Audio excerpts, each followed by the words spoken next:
Olá, amigos. São 9 da noite, então nós vamos começar nosso programa hoje com aqueles assuntos que comentamos aqui durante a semana, né? O primeiro deles vai ser sobre automutilação, o segundo assunto é sobre a inclusão escolar, naquele aspecto que tem sido repetitivo, a exigência de laudo médico para que as escolas possam adaptar conteúdo e provas, né? Depois nós vamos tentar chegar ao CID-11, que está sendo, já foi publicado agora pela Organização Mundial de Saúde, e que agora que está sendo traduzido para o português, então vai demorar um pouco a chegar aqui, mas tem algumas diferenças que são interessantes nós acompanharmos, tá? Depois nós vamos ver o que é essa estimulação cognitiva com música, que a Alexandra Caracol está fazendo lá em Portugal, né, em Lisboa, e que é uma coisa bastante interessante. Ou seja, é um trabalho espetacular feito pelo Conservatório de Música para Crianças de Alexandre Caracol, lá em Lisboa, em Portugal. Então, bastante interessante esse trabalho dela, e nós vamos comentar sobre isso aqui. Mas, inicialmente, vamos ver esse sério problema que volta a acontecer, começou a acontecer de novo, que é a automutilação. A automutilação, as drogas, etc., ocorrendo com pré-adolescentes e adolescentes em diversas partes do país, né? Então, a pergunta foi de diversos pais e tal, e também escolas, professores, etc., o que eu posso fazer? O que nós podemos fazer em relação a isso? Bom, a primeira coisa que nós temos que saber é, logo de cara, os pais pedem às escolas, pedem ajuda e tal para colocar o filho num psicólogo, num tratamento psicoterápico, uma coisa qualquer assim. Só tem um detalhe.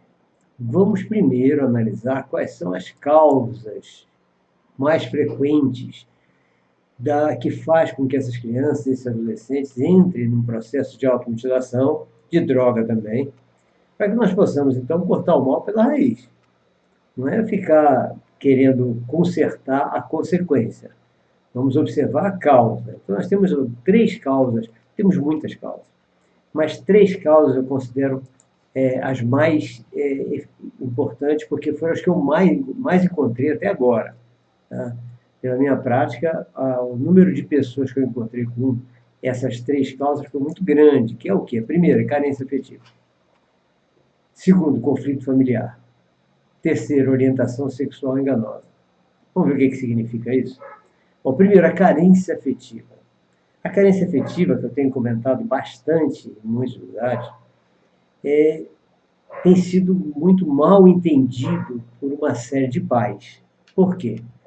Porque, na realidade, o pai e a mãe que dão carinho, amor, afeto, abraço, um beijo, filho, etc., e mais, dão tudo que o filho quer, protegem o filho de tudo, protegem até da escola, protegem contra o professor, contra os dirigentes, etc., estão pensando que estão fazendo alguma coisa positiva para esse filho. Não estão. Porque a partir do momento que eles não estão punindo, não estão dando limite, não estão mostrando o lado certo das coisas, estão super protegendo ele de todas as maneiras. Por fora, a criança até acha bacana, mas por dentro, a mente dessa criança percebe que ninguém está nem aí para ela. Percebe que está sendo abandonada e sente esse abandono. Então, isso é uma carência afetiva que, teoricamente, quando você olha para aquela família, você não percebe, porque tem amor, tem afeto, mas não tem limite, não tem controle. Então, se não tem limite, não tem controle, não tem ensinamento correto, ou seja, direcionamento correto de vida, a escola pune, o pai pune também, não tem isso. Ou seja, a escola pune, o pai corre na escola para bater no professor. Então, logicamente, o que acontece com essa criança? Se sente abandonada, sente que ninguém liga para ela. Então, a carência afetiva, ela surge de diversas formas. Uma delas é essa educação enganosa, forma enganosa de se educar. Então, o que nós precisamos fazer? Antes de mais nada, reunir as famílias. Isso eu falo para os professores, reunir as famílias e orientar essas famílias da forma correta com que elas devem tratar seus filhos para evitar essa carência afetiva. Porque uma vez a carência instaurada, óbvio que vai ter problema, sempre tem. Então é muito importante que nós possamos então fazer essa orientação, ou seja, mostrar aos pais exatamente o que precisa ser feito. Então uma delas é essa, ou seja, saber que não é com amor, não é só dando amor, dando carinho, etc., que a gente consegue eliminar essa carência. Pelo contrário, é amor mais limite, o tempo todo, mais limite. Controle efetivo, parceria com a escola, para que o filho seja bem educado em casa e no complemento da escola. Isso sim evita toda essa carência. Tá? Um outro fato também é a falta de diálogo, ou seja, ainda como eu falei, na carência afetiva. Tá? Ainda na carência afetiva, no item 1 que nós colocamos aí, é a falta de diálogo. Falta de diálogo em casa.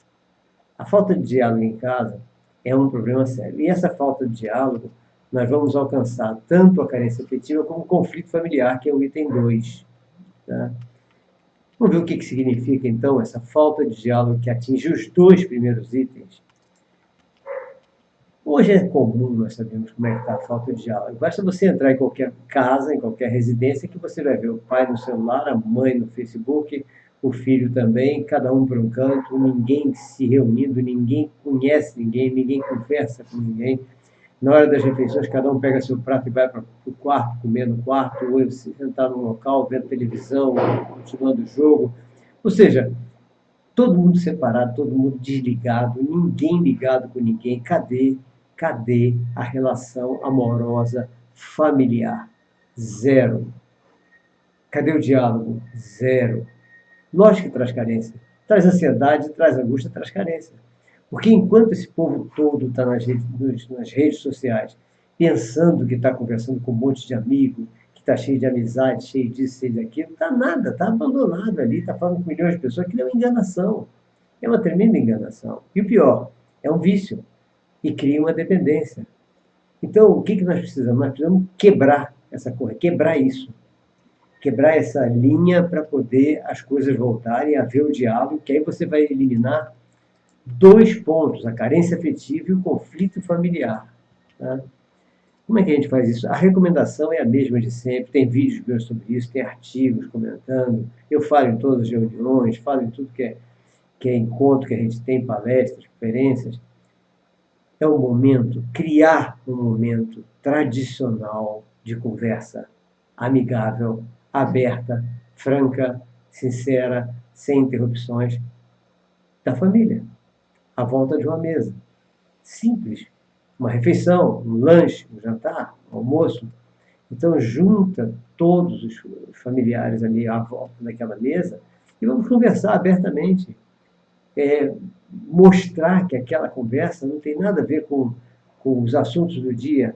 Não precisa ter nada a ver com o assunto. Pode até falar sobre os assuntos do dia. Vamos falar sobre cada um de si mesmo, o que está sentindo, como estão suas emoções, como estão seus sentimentos, suas emoções, como tem sido o seu dia em relação a crescimento, a entendimento, a desentendimento, a dúvidas sobre a vida, sobre o mundo. Ou seja, conversa aberta e franca sobre si mesmo. Cada um conversar sobre si mesmo, para que todos os outros possam participar de maneira a poder ajudar, a compartilhar dúvidas, compartilhar ideias, compartilhar sugestões, compartilhar sentimentos, emoções, etc. Então, isso é uma coisa que a gente deve fazer sempre, sempre. Então, marcar um dia por semana, 2 por semana, 3 por semana, em que essa reunião possa acontecer. Então, isso é uma coisa que realmente traz uma segurança emocional, não é só para a criança, não, é para todos nós. Ter esses momentos de reunião é uma segurança emocional fantástica para todo mundo. Então, vale a pena, sim, investir nesse encontro, à volta de uma mesa, conversando. Sem celular, sem computador, sem notebook, sem nada, lógico. Porque a conversa tem que ser conversa, presencial. cada um olhando no outro, cada um conversando com o outro. Então, isso, gente, é uma coisa que é tão gostosa quando você cria isso como uma rotina. E é uma vacina. Você não imagina que tipo de vacina é. É uma vacina melhor que qualquer dessas vacinas produzidas pelos laboratórios farmacêuticos. É uma vacina contra tudo que está errado no mundo, contra o ódio. Imagina, o ódio está tomando conta de todo mundo, de todos os lugares. A gente vê pessoas até religiosas que, de repente, por estarem sendo contrariadas em alguma coisa, aquela fisionomia de ódio, ódio contra um, ódio contra outro. Então, isso é uma coisa terrível que está sendo alimentada. A partir do momento que você faz uma coisa dessas, você cria amor, você contraria o ódio. Você cria o amor para ele mesmo não dar espaço para esse sentimento de ódio que aparece aí. E amor interior. Ou seja, é uma tremenda vacina. Vacina mesmo, maravilhosa. Então, para combater esses dois primeiros itens que nós vimos aí, o ideal é criar essa rotina. Então, é a carência afetiva e conflito familiar. Então, esses são os que eu mais tenho encontrado, todos dois. Agora, nós vamos agora partir para a terceira. A terceira tem sido um problema seríssimo também, que é a orientação sexual enganosa. Lógico que no conflito familiar, nós temos adolescentes, jovens, que se descobriram numa sexualidade, uma orientação sexual diferente daquilo que a família desejava, pensava e tal, e acaba tendo um conflito porque a família não quer aceitar aquele tipo de orientação daquele adolescente, tá? Ou daquela adolescente. O conflito familiar entra nisso. Mas a parte sexual que eu vi mais evidente em termos de carência, que mais evidente mesmo, não foi a pessoa se descobrir de uma forma e não ser aceita pela família. Não foi nada disso. Foi a pessoa se descobrir enganosamente. Como é isso?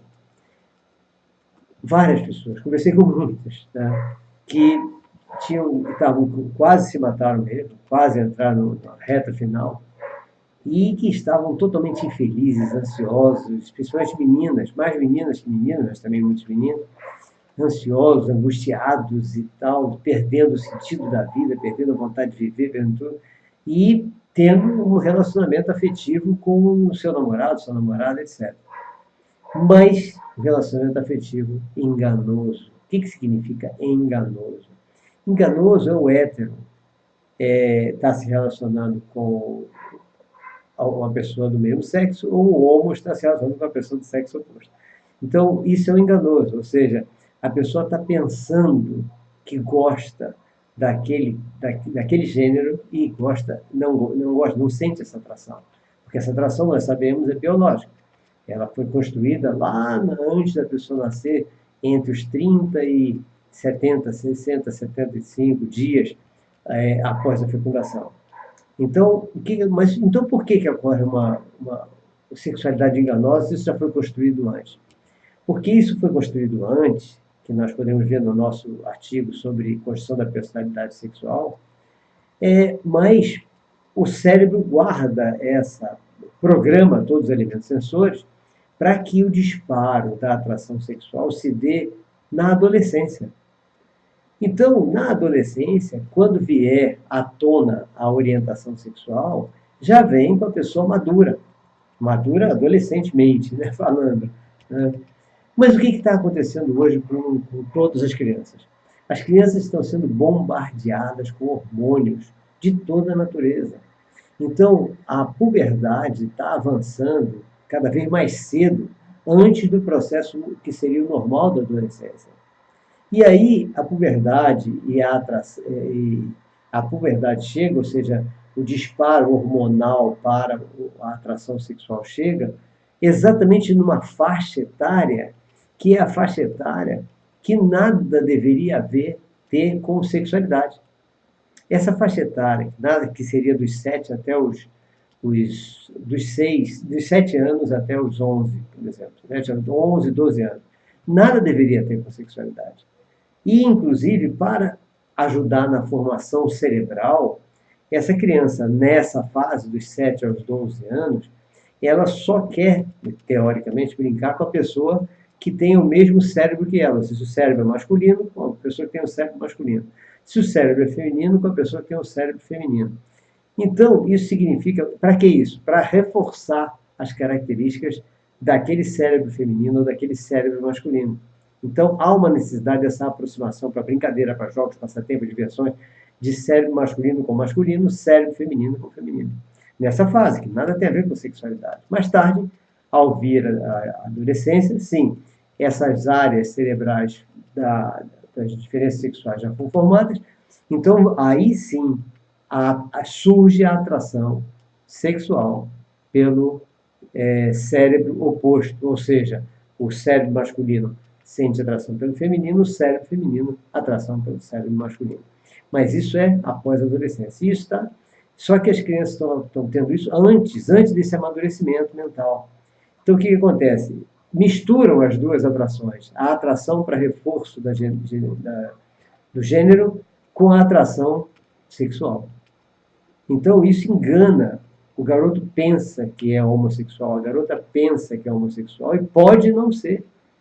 E se não for, e começar a entrar na vida homossexual não sendo, é a mesma coisa que entrar na vida heterossexual não sendo. Ou seja, não vai adiantar, vai trocar de parceiro o tempo todo pensando que aquele parceiro aqui não presta. Não, o que não está certo é o que a pessoa, o que ele está pensando que é. Está pensando que gosta. Então ele está pensando que gosta daquele gênero e não é nada disso. Então essa é o terceiro causa mais frequente que eu encontrei até hoje, que é a enganosa. Então, a orientação sexual enganosa é a que eu mais tenho encontrado.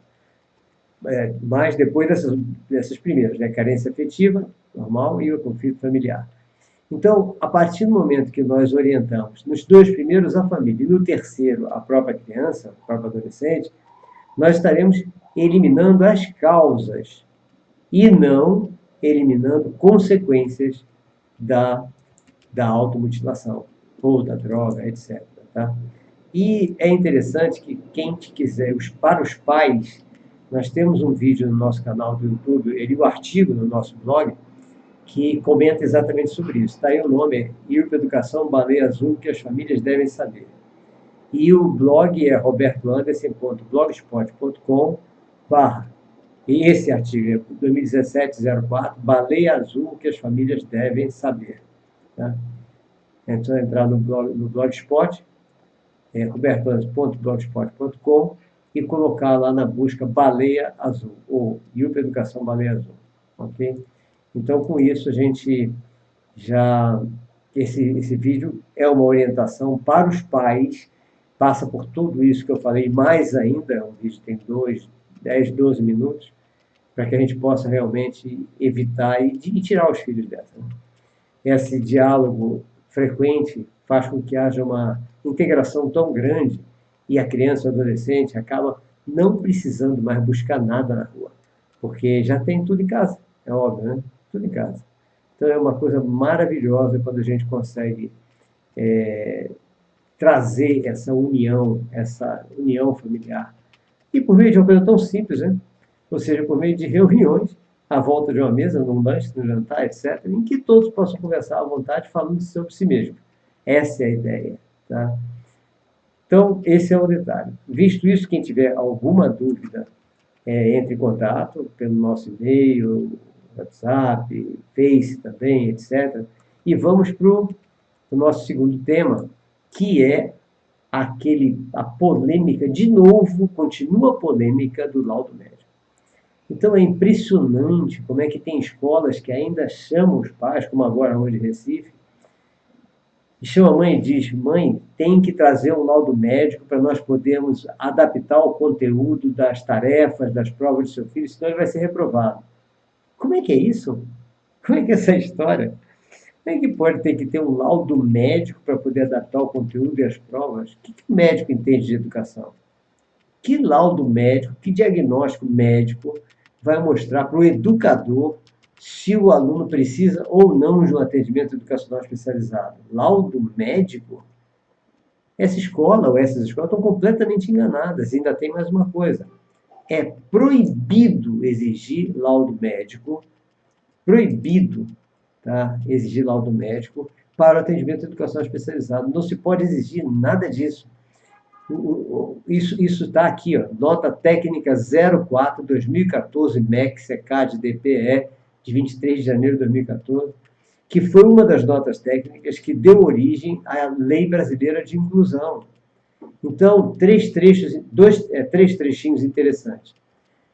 Primeiro, não se pode considerar imprescindível a apresentação de laudo médico, diagnóstico clínico por parte do aluno com deficiência, transtorno global de desenvolvimento, altas habilidades de educação, uma vez que o atendimento educacional especializado caracteriza-se por atendimento pedagógico e não clínico. Então, quem entende de atendimento clínico é o médico, aí precisa do laudo médico. Quem entende de atendimento pedagógico é o educador. Por isso, quem faz o laudo para saber se a criança vai ou não precisar do AE é o educador, é a escola com seus educadores. Mais um outro termo, outra frase. O importante é que o direito das pessoas com deficiência à educação não poderá ser cerceado pela exigência de laudo médico. Quer mais clareza do que isso? Outra, a exigência de diagnóstico clínico denotaria imposição de barreiras ao seu acesso aos sistemas de ensino, configurando-se em discriminação e cerceamento de direito. Ou seja, tá claro, né? Para mim está mais do que claro o que está acontecendo aqui. Ou seja, quem diz que a criança pode ou deve ou não ser atendida pelo atendimento de educação especializada é o educador. Lógico, é só ele sabe, só ele conhece educação. Ele que sabe se aquele aluno tem dificuldade de aprendizagem ou está só com preguiça, ou se a preguiça também é um elemento de dificuldade de aprendizagem. Então, a análise é feita pela escola e pelos educadores da escola, psicopedagogos, neuropsicopedagogos, fonoaudiólogos, uma equipe. Pode até montar uma equipe multidisciplinar, mas médico é para tratamento clínico, educador é para acompanhamento educacional. Então, laudo médico, pelo amor de Deus, laudo médico nada, mas nada mesmo tem a ver com educação. Tá aí, nota técnica 04 do MEC. Tá? Então, isso é muito claro. E ainda tem mais. Essas escolas que estão exigindo laudo para saber se o aluno pode ou não, deveriam ver o seguinte: o que é uma educação, o que é uma escola, o que é o educador. Ou seja, qual é o objetivo, então, do educador? Já que ele está pedindo ao médico para dizer assim, o que ele tem que fazer com o aluno, ele se esqueceu do objetivo da educação responsável. Qual é? Primeiro objetivo, se o professor, a escola, a direção seguir esses três itens aqui, não vai pedir laudo médico nenhum. Primeiro, nós temos que garantir a aprendizagem de todos os alunos, a partir do conhecimento adquirido e da capacidade cognitiva de cada um.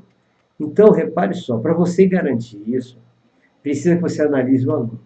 Aí você verifica que ele não tem como eu garantir a aprendizagem se eu passar para ele as mesmas tarefas do resto da turma. Por quê? Porque ele está no nível mais abaixo. Não tem como eu garantir a aprendizagem dele, muito menos, nem avaliar, se eu passar a prova no nível que ele não está entendendo. Então, para eu garantir a aprendizagem desse aluno, eu já sei que eu tenho que adaptar conteúdo, adaptar tarefas, eu tenho que fazer exercícios direcionados a ele, no nível que ele possa entender. As avaliações serão no nível que ele possa entender, é óbvio.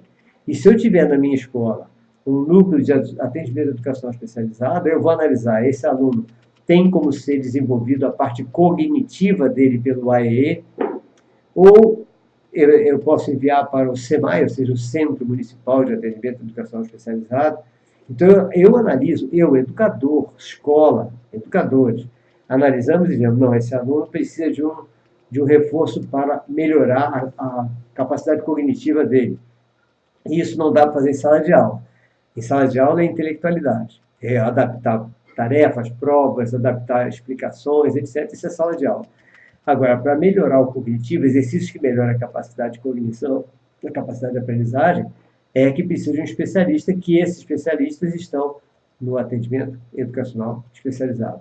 E eu mando quem para lá? Logicamente, eu faço análise do aluno, vejo se ele precisa ou não. Se ele precisa, eu vou pegar a lista do MEC, que considera quais são as deficiências que são atendidas pelo AE. Então, verifico naquela listagem e vejo de que forma eu vou enquadrar esse aluno que eu sei, eu que sei, educador, que precisa de acompanhamento especializado, e tento enquadrar em alguma daqueles itens que todos esses itens estão colocados no centro escolar, ou seja, que são do MEC, no centro escolar do IDEP, então, do INEP. Então, é só olhar ali. E até o manual de instruções do INEP já mostra como é que a gente enquadra determinadas coisas que não estão previstas ali no INEP. Então, é isso que a gente faz. Quem diz isso é a escola, é o educador, é o psicopedagogo, é o fonoaudiólogo, é a equipe multidisciplinar da escola, não tem nada a ver com medicina. A medicina é para tratamento clínico, tem que ficar isso bem claro, mas bem claro mesmo. Tá? Então, esse detalhe do laudo médico é super importante. Então, vamos ver uma coisa, ainda no laudo médico. Qual é o objetivo da avaliação, afinal? Porque o que mais tem perguntado é: passaram para o meu filho a mesma prova, só deram mais tempo para ele resolver. O que adianta? Para que uma avaliação? Qual é o objetivo de uma avaliação? Qualquer avaliação para qualquer aluno. Qual seria o objetivo da avaliação? Reprovar? Excluir? Incluir? Incluir que não é, né? Então, a avaliação está sendo completamente mal entendida. Totalmente mal entendida. Uma avaliação é para nós vermos se nós estamos realmente garantindo a aprendizagem. A avaliação é para nós. Quando nós passamos uma avaliação e vemos que muita gente foi mal, significa que nós não estamos conseguindo garantir a aprendizagem por algum motivo.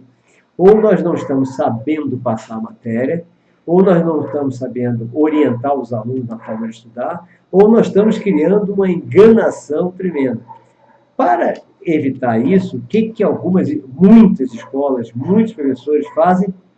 Marcam a data da prova. A maioria das escolas tem até semana de prova e já diz: segunda-feira, geografia, história e tal, terça-feira, matemática e tal. Então, o aluno já sabe a data da prova, sabe quando vai ser a prova, ele só vai estudar na véspera da prova. E vai ser interessante, porque os professores, quando vem o resultado, se enganam. Eles viram, meus alunos aprenderam, tiraram 10, 9, 8, alguns até conseguiram ser reprovados, porque não estudaram nunca e nem na véspera de prova. Agora, aqueles que estudaram na véspera da prova, que não aprenderam, nós sabemos disso, ninguém aprende estudando na véspera da prova, só aprende estudando na véspera da prova quem já estudava antes, corretamente. Aí logicamente, os que estudaram na véspera e decoraram, conseguem deixar boa nota, mas não aprenderam nada. Então é interessante que a avaliação, os professores que dizem: não, mas tem que dar aquela prova assim, e ele dá a prova com hora marcada. Então todos os alunos dele que ele pensa que estão aprendendo, não estão aprendendo. Aí quando ele vê aquelas notas boas, ele se engana, ensinei bem, o aluno se engana, aprendi. Os pais ficam satisfeitíssimos, pensam que o aluno está aprendendo. Todo mundo enganado, ninguém aprendeu porcaria nenhuma, só aprendeu quem soube estudar antes. E esse que soube estudar antes não precisa de prova com hora marcada. No dia que fizer a prova, ele vai acertar. Agora, faça uma prova sem hora marcada. Que aí você vai eliminar de cara, todos os alunos que não sabem estudar. Kervis, você falou o quê? Acho que os professores sabem que não aprendemos. Com certeza. Mas só que eles ficam satisfeitos quando vem a nota, cara. Isso aí é que tá. Eles se enganam, tá? Os alunos se enganam, o professor se engana e os pais ficam todos satisfeitos. Chega na hora de um vestibular, de uma coisa qualquer dessa, sabe o que acontece? Aí é que ele vai ver que não aprendeu porcaria nenhuma. Então, gente, avaliação é para nós, professores, nos avaliar para saber se eu estou ensinando bem, se eu estou ensinando o aluno a aprender. Isso sim. Então, se você vai fazer uma avaliação para um aluno que tem uma dificuldade de aprendizagem, obviamente você vai colocar questões que você tenha certeza que você já ensinou para ele e que ele vai saber resolver sozinho. Esse é o grande detalhe. Então, colocar questões para aluno especial, de maneira que o aluno especial não entenda, é burrice, tá? Ou é querer ser malzinho, querer excluir todo mundo, que é o que eu mais vejo. né? Então, esse é o grande detalhe. Então, a avaliação é isso. A avaliação com hora marcada, com dia, data marcada, é uma tremenda enganação. Tá? A avaliação só é válida se for de surpresa, só de surpresa. E outra coisa terrível também é quando os pais estão viciados em nota, né? Então, eles ficam preocupados em tirar nota. E, logicamente, o aluno que decora tira nota boa. Não aprende, mas tira nota boa, satisfaz os pais. Kevson, tanto que um tempo à frente, quando se decide desse assunto, os professores ficam bravos por ter que explicar novamente. Está aí o que eu falei, Kevson, você está vendo. Ou seja, por que ele tem que explicar novamente? Porque ninguém aprendeu, todo mundo decorou. Quando a gente decora, a gente só usa uma parte do cérebro, que é o hipocampo, em que ele tem 3 dias de validade só. 3 dias depois ninguém sabe mais nada. Então, quem decora só usa o hipocampo, não usa o córtex cerebral. Tá? Esse é que é o grande detalhe. Tá?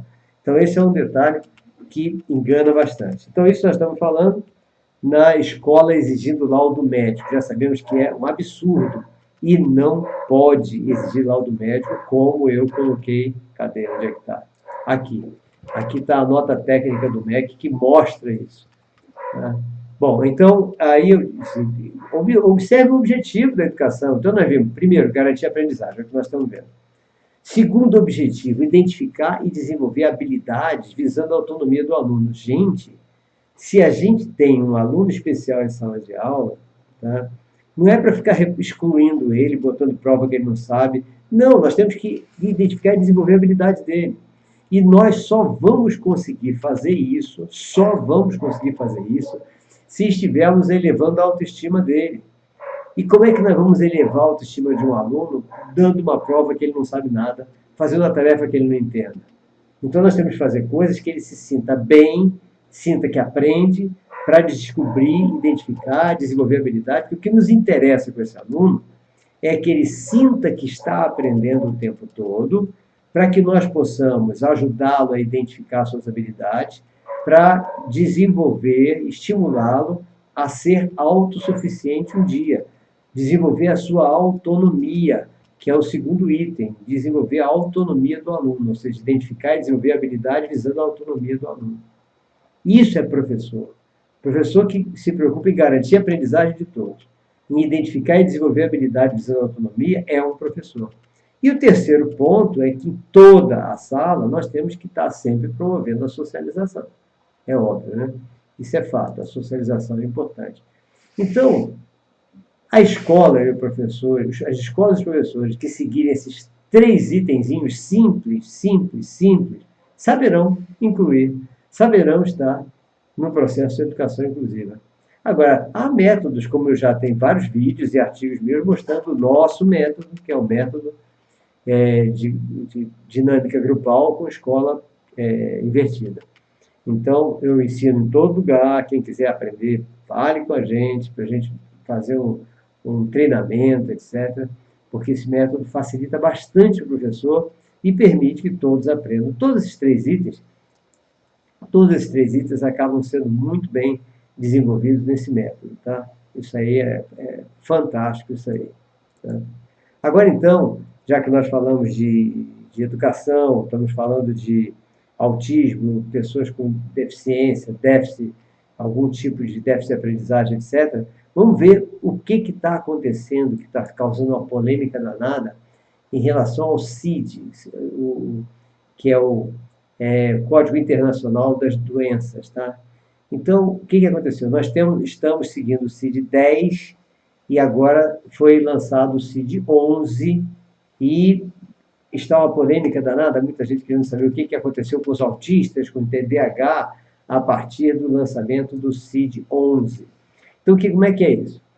Esse Código Internacional de Doenças, tá? O CID, ele faz o quê? Ele faz a codificação para que no mundo inteiro nós tenhamos condição de trocar informações sobre as doenças, os transtornos, as síndromes que mais estão aparecendo, como tratá-las, como acompanhá-las, etc. Então, é uma mão na roda para que nós possamos facilitar o entendimento de todas as doenças e ter uma linguagem comum no mundo inteiro. A ideia é essa. Então, o CID é para ter uma linguagem comum no mundo inteiro. O CID-10, que é o que está sendo utilizado, vai então sair de vigor, mas não é agora não, deve levar mais uns 2, 3 anos para isso, entrando então o CID-11. Bom, quais são as diferenças fundamentais? Então, algumas diferenças são muito interessantes nós vermos. Deixa eu ver se eu tenho aqui. Tem. Aqui nós temos aí à esquerda o CID-10.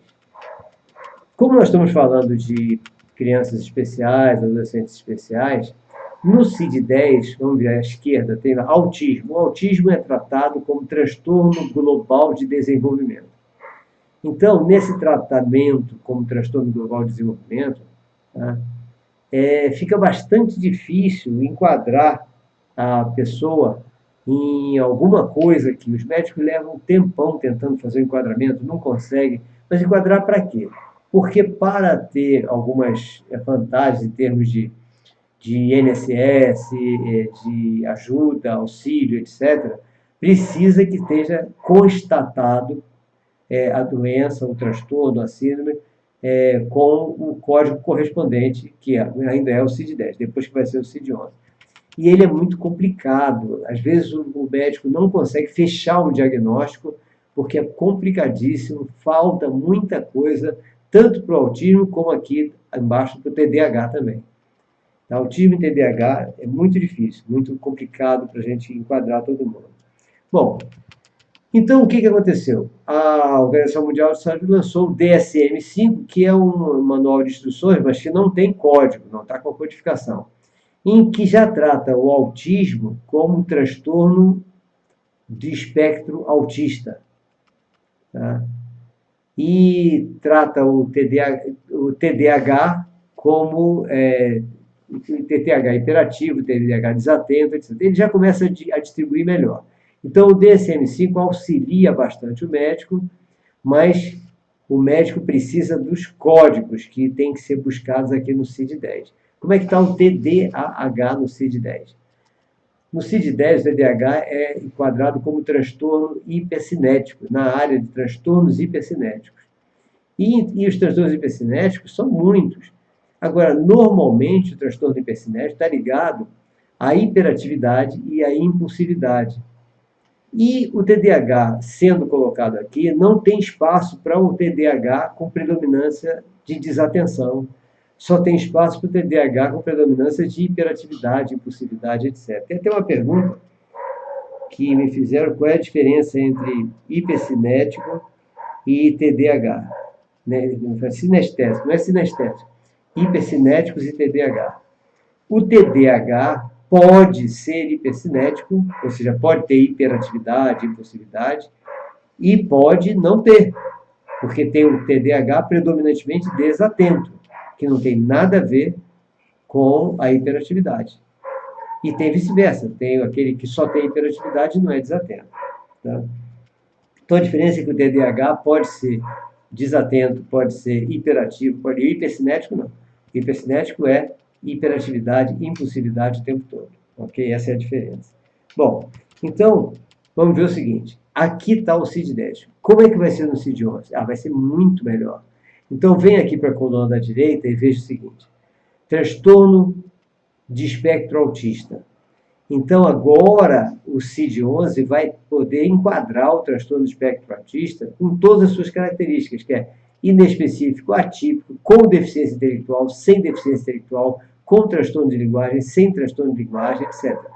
Então, com isso, ele fica todo enquadradinho aqui e acabam todas aquelas outras Asperger, Rett, acaba tudo aqui, tudo está aqui. O que interessa é o quê? Se o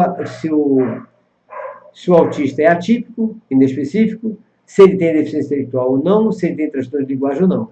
Porque aí nós vamos fazer nós estamos falando de tratamento.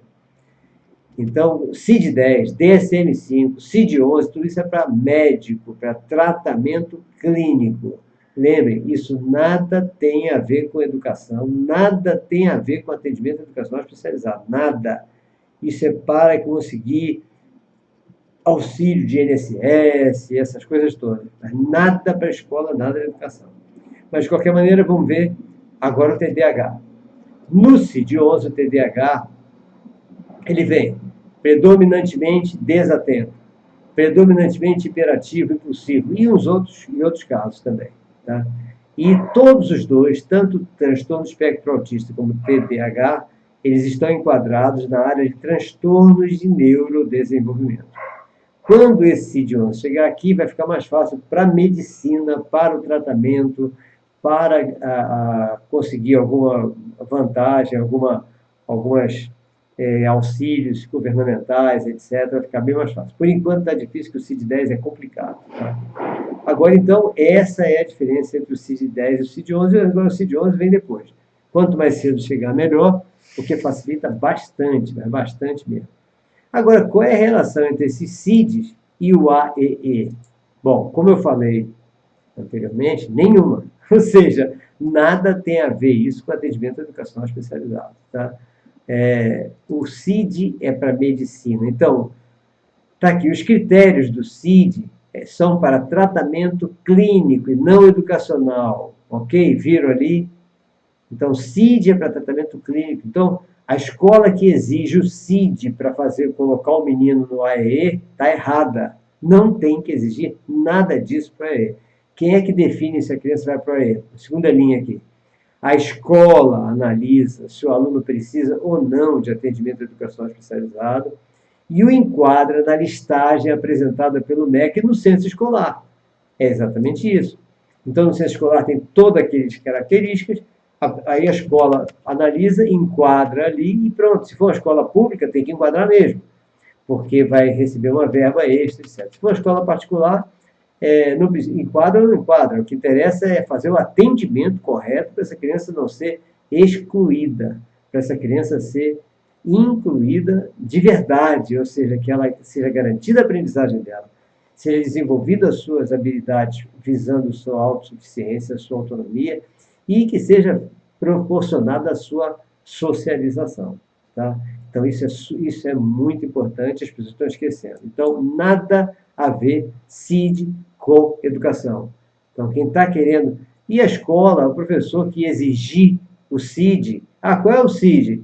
Pergunta se ele está querendo fazer o tratamento da criança. Porque só se ele se enganou, ele pensa que é professor e, na realidade, ele é médico. Está no lugar errado, está na escola, trabalhando, dando aula. Não. Ele tinha que estar no hospital, fazendo cirurgia, clinicando, etc.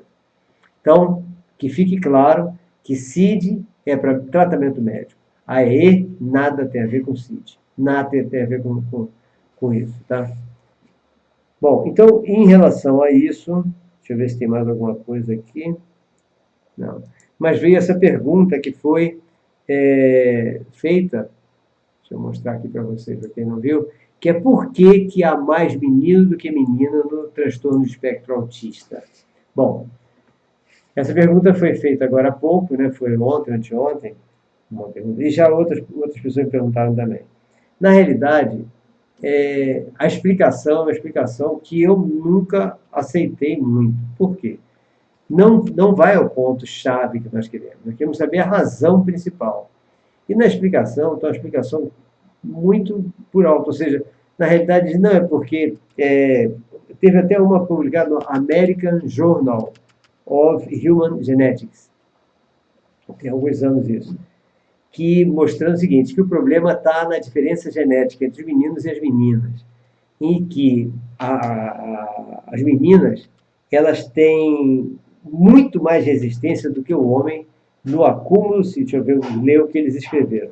A mulher tem muito mais resistência que o homem para acumulações genéticas nocivas. Isso significa o quê? Que para que a mulher se torne autista, precisa que haja um grande número de defeitos genéticos para que ela se torne autista. No caso do menino, ele não tem tanta resistência. Então, poucos defeitos genéticos podem transformar o menino em autista. Bom, tudo bem, isso aí é o que se observa. Agora, por que isso? Por que isso aqui não foi explicado? Na American Journal of Human Genetics, mostra essa parte, mas não mostra por quê. Pode ter a ver com hormônios, a parte hormonal. Então, o que tem que ser analisado agora, por que de mais menino que menina, primeiro, se nas diferenças normais da sexualidade. Né? Porque se for, não podemos fazer nada. Ou se é alguma característica que poderia ser pesquisada por quem está tentando descobrir a cura do autismo. Então, por isso que é importante a gente saber por que as meninas resistem mais do que os meninos em desenvolver o transtorno do espectro autista. Mas essa pesquisa precisa ser feita, então, por cientistas dessa área, tá? Que nós temos vários, né, trabalhando nisso maravilhosamente bem, como Alison Muotri, que eu sempre falo, né, nos Estados Unidos, Karina Gris Oliveira, no Hospital Albert Einstein, aqui em Salvador. Então, esse é o detalhe do CID, e que nada tem a ver com a EE. E agora a pergunta, por que tem mais menino autista do que menina autista, certo? É o que nós vimos agora aqui. Então, vamos agora partir para mais um assunto importante, que ainda dá tempo, nós temos ainda uns 14 minutos, que é música na construção da inteligência. Então, eu postei essa semana um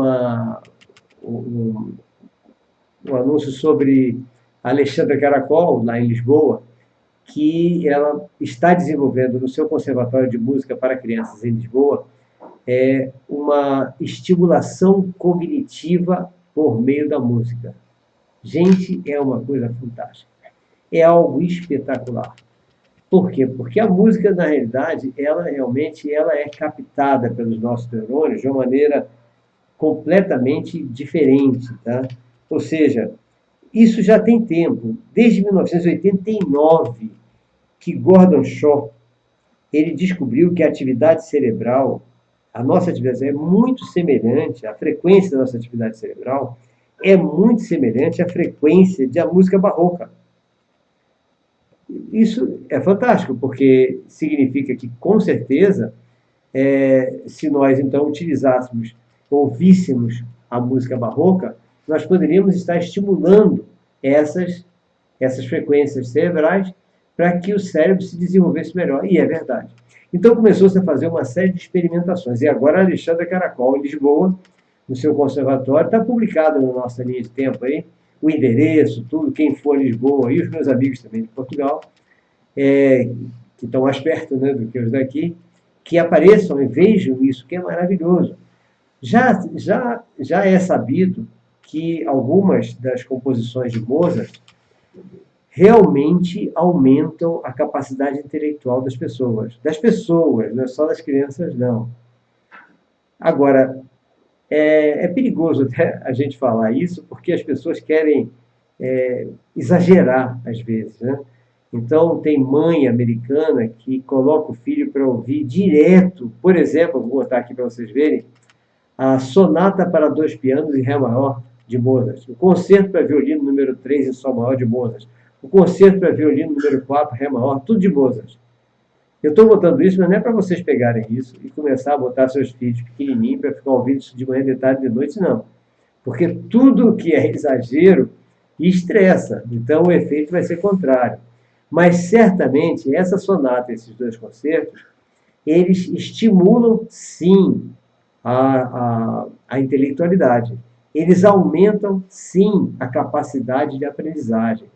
E Alexandra Caracol está fazendo isso lá em Lisboa, no seu Conservatório de Música, e está obtendo excelentes resultados. Tá? Então, quem quiser pegar uma dessas partes, sonata, concerto, etc., então põe ao lado da criança, do filho, durante alguns minutos, 5, 10, 15 minutos, meia hora no máximo, no dia seguinte de novo, ou põe de manhã, põe de tarde, mas nunca direto, porque senão vai trazer estresse. E o estresse, ele faz o efeito contrário. Ou seja, não adianta nada. Você está crente que está aumentando a inteligência e está estressando a inteligência do seu filho. Então, isso a gente tem que tomar muito cuidado. Sim, peraí, deixa eu ver o que aqui. Dagoberto, Kerson, sendo o autismo genético, não seria possível observar a probabilidade do autismo quando a criança está no ventre materno? Ou saber se ela já está com autismo? Sim. Não é que ele seja genético, não. Tá, Kerson? Os estudos mostram o autismo genético e hoje nós temos uma série de exames, de testes que pode ser feito para detectar o mais cedo possível. Mas o autismo pode ser, no mínimo, disparado ou criado por meio de poluição. Como, por exemplo, se por acaso, como eu já falei num dia desses aí, se a Monsanto continuar utilizando o glifosato na composição do seu maior produto, que é o Roundup, e vendendo no mundo inteiro, aí vários pesquisadores já denunciaram que no ano 2025, para cada 2 crianças que nascerem, uma nascerá com autismo. Ou seja, o autismo produzido pelo glifosato. Então, isso significa que ele pode ser genético, mas ele pode estar sendo produzido por outras coisas também. Aí alguns médicos dizem, não, mas o glifosato vai apenas disparar o autismo em quem já tem. Sim, mas vai disparar. Então, você tem que tomar cuidado. Então, quanto ao autismo genético ou não, isso ninguém sabe ainda. Quem disser que sabe, está se adiantando na medicina, porque a medicina não sabe ainda. Tá? Nós temos muita batalha pela frente para descobrir o que significa o autismo. Quem está mais próximo é Karina Gris Oliveira, no Hospital Albert Einstein, como eu falei, e Alison Motter, nos Estados Unidos. Quem está próximo da pesquisa sobre a cura, quem está muito bem no acompanhamento do autismo para reduzir seus sintomas, é o Dr. Aderbal Sabrá, na Unigran Rio, é a nutricionista Cláudia Marcelino, ou seja, tem diversas pessoas que estão muito bem nisso, desenvolvendo a parte da redução dos sintomas para que o autista possa ser uma pessoa perfeitamente normal. E enquanto Alisson e Karina tentam descobrir a cura. Tá? Então, esse é o grande detalhe do autismo, como a gente está falando. Tá? Então, nesse caso da inteligência, que é o que nós já estávamos na inteligência, né? Também serve para o autista, tá? Essas músicas também serve porque ajuda a desenvolver a inteligência como um todo. Qualquer pessoa com qualquer transtorno, tá?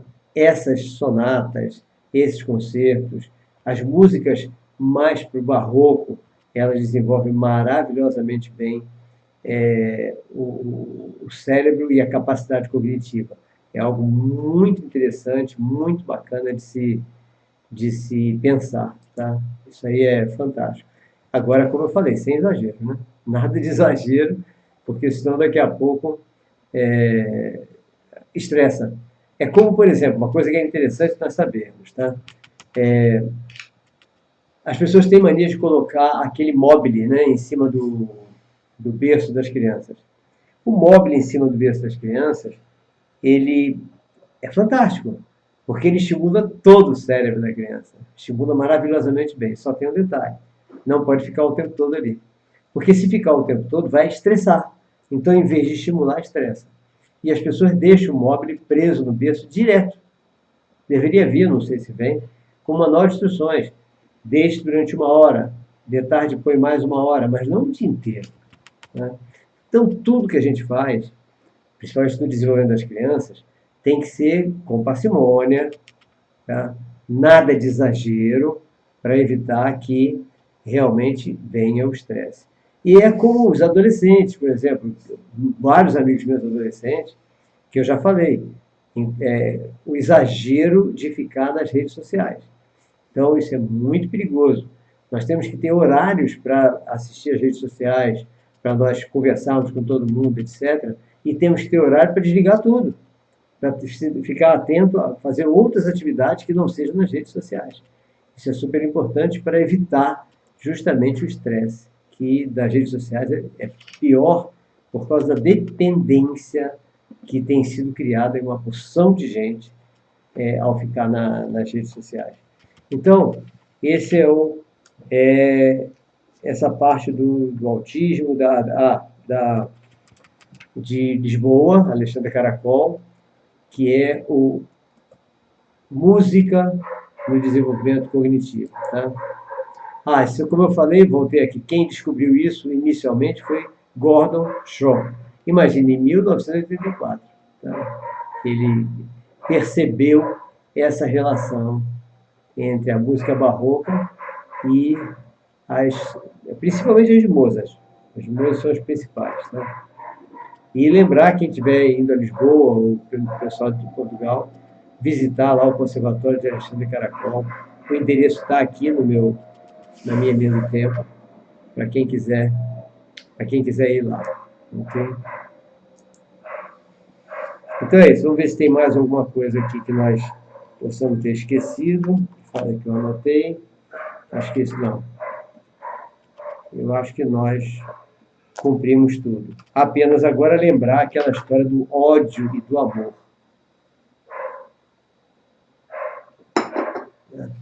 Está absurdamente constante a demonstração de ódio que a gente está vendo nas redes sociais. A gente vê pelas redes sociais. Gente, está na hora de nós, pelo menos, pegarmos nossos filhos, nossos alunos, e mostrarmos a necessidade de diálogo, de compreensão. Isso é muito importante. E uma sugestão agora, que pode até ser uma lição para os pais, para as famílias, é os professores fazerem um debate educado. Tá? Ou seja, agora que vai haver as eleições, cada aluno se encarregar de um candidato com o compromisso de apresentar para a plateia apenas as intenções, as partes positivas, o que aquele candidato pretende fazer ou já fez de positivo, aquilo que ele já fez de positivo e que pretende fazer de positivo. E não poder, de maneira nenhuma, falar mal do outro candidato. De jeito nenhum, só falar das características do seu, ou seja, no caso, escolher. É isso. Então, isso é uma maneira de nós educarmos a tolerância, a compreensão, e de maneira que todos tenham que ouvir o outro para entender também a parte positiva do outro. Porque o que está acontecendo agora é que ninguém ouve o contrário, ninguém ouve o contraditório, ninguém quer saber de ouvir, ninguém quer dar atenção. Pelo contrário, xinga, briga, corta relações, odeia, ou seja, olha o ódio aí chegando. Gente, isso aí é um problema sério. Isso é um problema de verdade. Porque a partir do momento que fomenta-se o ódio, está se criando uma energia que vai se transformar num efeito psicossomático que vai causar inicialmente uma neurose e que pode tranquilamente se desenvolver até uma doença real. Então, isso é uma coisa muito séria, muito perigosa. Vamos difundir amor, vamos eliminar essa história de ódio. Não precisa nem falar do ódio, é só desenvolver o amor, o afeto, tá? A compreensão, a tolerância, a compreensão do outro, a compreensão do contrário. Por que você pensa completamente ao contrário de mim? Me explica. Não é para eu brigar com você, não. Para eu poder entender por qual é o seu raciocínio. Eu vou continuar com o meu, mas você me explique o seu. E eu posso até mudar o meu, e a pessoa, se quiser, que mude o dela. Mas nós temos que fazer isso, já aprender de novo, porque isso foi esquecido. Esqueceu-se isso completamente, o que é uma pena. Né? E até me lembro que, segundo Nicolau Maquiavel, né, o homem é assim, o homem é mau mesmo por natureza, ele já nasceu mal. Tá? Apenas se por acaso ele precisar ser bom, ele muda. Então, eu achei interessante que essa frase de Maquiavel, de vez em quando, vem à minha cabeça. O homem é mau por natureza, tá? A menos que ele precise ser bom um dia. Ao contrário de outros, como Jean-Jacques Rousseau, que fala o oposto de Maquiavel. Né? O homem é bom por natureza. A sociedade é que o transforma, ou seja, que o corrompe. Né? Bom, seja um, seja outro, nós temos que, se é Rousseau, vamos evitar ser corrompido pela sociedade. Se nós adotarmos a ideia de Maquiavel, tá, vamos ver se a gente tem vontade de melhorar, ou seja, de ser bom. Né? O que interessa é isso. E acabar com essa história do ódio que está realmente preocupando a todo mundo. Bom, estou à disposição de todos vocês sabem. Na semana que vem, ainda estaremos aqui, estaremos em Salvador, na próxima semana estaremos na quarta-feira em Salvador, mas na quinta-feira da semana, então essa semana estaremos em Salvador. Próximo programa será em Salvador. Quinta-feira da outra semana, então, a gente vai para o Rio Grande do Sul, para a cidade de Passo Fundo, onde teremos, então, alguns eventos lá em Passo Fundo. Então, vamos ver aqui para quem quiser acompanhar, quem estiver lá no Rio Grande do Sul. Aliás, meus amigos de lá, tem vários amigos lá, né? Então, dia 28 de junho, quinta-feira, a gente vai para Passo Fundo, no Rio Grande do Sul. Tá? Eu vou ficar lá no centro da cidade, naquele Hotel City, da Presidente Vargas. E lá nós vamos, então, dar um curso completo sobre o autismo, que vai ser na sexta-noite, sábado o dia inteiro, domingo o dia inteiro, completo sobre todas essas novidades sobre o autismo. Tá? Na segunda-feira, à noite, dia 2, na Livraria Delta, nós vamos ter uma conversa com o público. Então, dia 2 de julho, Livraria Delta, em Passo Fundo, no Rio Grande do Sul, teremos então a conversa com o público e os livros estarão lá, os 3 dos meus 4 livros estarão lá disponíveis, tá? Na Livraria Delta. Na terça-feira, dia 3, eu já viajo para a cidade de Paraí, lá também, a 1h30 de Passo Fundo, onde nós vamos fazer formação ligada ao autismo, à tarde e à noite. Quarta-feira, dia 4, que é o dia do nosso programa, o nosso programa será à noite, 21 horas, transmitido de lá de Passo Fundo mesmo, no Rio Grande do Sul. E na quinta-feira, dia 5, a gente retorna para a Bahia. Tá? E o resto da programação a gente fala depois. Ok? Então, lembrem todos daquilo que eu comentei sobre quem não adquiriu ainda e quiser adquirir, o Menino dos Jornais. Que Menino dos Jornais, como eu falei para vocês, a primeira parte dele são contos. Tem 20 contos, até a página 121. Né? E na segunda parte são reflexões que têm ajudado muita gente. Então, para os adolescentes, leiam O Mito da Caverna e os Conflitos do Ego, na página 153. Tá? Antes de escolher sua profissão, leia Mito da Caverna e os Conflitos do Ego, na página 153. Para não se enganar, para não fazer bobagem, né? E não escolher uma profissão por escolher uma coisa que vai lhe dar prazer para a vida toda. Então, leia Mito da Caverna, na página 153, do Menino dos Jornais e outros contos, ok? Então, gente, um forte abraço, muito obrigado por todos vocês que estão nos acompanhando aqui, tá? E Kerfson, você realmente dessa vez falou, tá? Um forte abraço para todos vocês e até então a próxima quarta-feira aqui mesmo e amanhã, a partir de amanhã, esses assuntos que nós falamos aqui estarão então publicados no YouTube, no nosso canal do YouTube, que é youtube.com/c/Roberto Anderson. Ok?